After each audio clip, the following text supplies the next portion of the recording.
अखोइना हौजिक सिदा पुंजरिसिगी मरमदि ngasa ayuk pung 10 dagi hongnaruba naidana DM College of Science Arts Commerce amadi atop mahiroi kayana punjalaga ayuk ki sahi tha 13 suraklaba irang se ta leiriba lenga state government amadi central government na manada matunda tabidabagi mayokta akoina ihau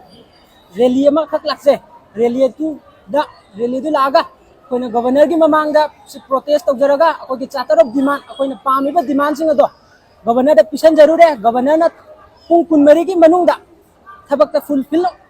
demand सिंग अदो fulfil ओहन बिगने हारपगी दमक अखोइना हजिक लेबि अखोइना हजिक लेजरिबा इमा कैथेन असिदा अखोइ अहिंग लेक्चरगा पुंग कुनमरी असे ngairaga demand अदो ओंथोक पिरकद्रा ओंथोक पिरोइद्रा हाइबदु तंबदि ngam दु पुंग कुनमरी दुमगदि लेबिरिबा छात्र मयाम अमदि इमाइबेन पुलगा अखोइ पुंग कुनमरी से चुपना ngaijagन हाइबो फमजे press media इचिनाव संपूर्ण मक्ता थंजरे अखोइ के छात्र से चावरकना 700 मुक वना खंजे अदुगा हौजिक अखोइ के मेन ओइबा डिमांड जे थबक मिनथिंगाइ तौद्रबा डीजीपी अमदि डीजीपी गा सिक्योरिटी एडवाइजर की पोस्ट है खुदकता लौथोकपिबा अदुगा सिक्योरिटी एडवाइजर की फमजे बिरेंदा सिनबिबा प्लस अदुगा एमएलए कुकी एमएलए 10 खाइदोखा कांदा लेमहौरिबा 50 एमएलए से मखोइ के ओइबा स्टैंड दो चप चाबा मोगी स्टैंड अमा थंबियो हाइबा पोचिमगा सिने मखोइ की मरोइबा डिमांड जे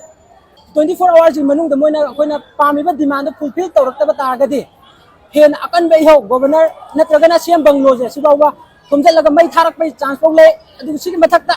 हंतक्ता बांग्लादेश ता जो थोखि इरांग सिगी महूत इरांग थोखि जे सिदगी हेन कल्लगा छात्र मयाम